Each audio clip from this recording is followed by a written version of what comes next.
Medical रे भर्ती होइतिबा बेले फसल रे निया लगाई देले दुर्बृत्त। नवरंगपुर रायघर सरगुली डीएनके गांव आसीथिला सामना को आसीथिला एभली अभावनीय दृश्य। ज्योतिर्मय साना निजर 5 एकर जमी रे मक्का फसल करथिबा बेले केही दुर्बृत्त एहाकु निया लगाई दिछि। फल रे एकर एकर मक्का फसल पड़ी पाउंस होइछि।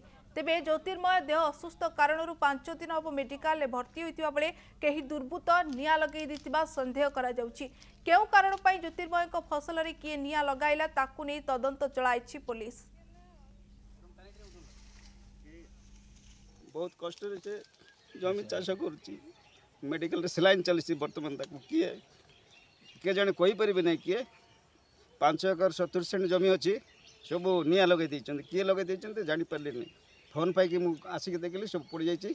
फायर स्टेशन को फोन करथिली से माने आस्थिले निया लिभाइबारे गाँ लोक मध्य साहाय्य करछन्ते आ गाड़ी वाला मध्य साहाय्य करछन्ते किंतु वर्तमान संपूर्ण नष्ट हो जाइछि मका आ बिकवा परि नाही।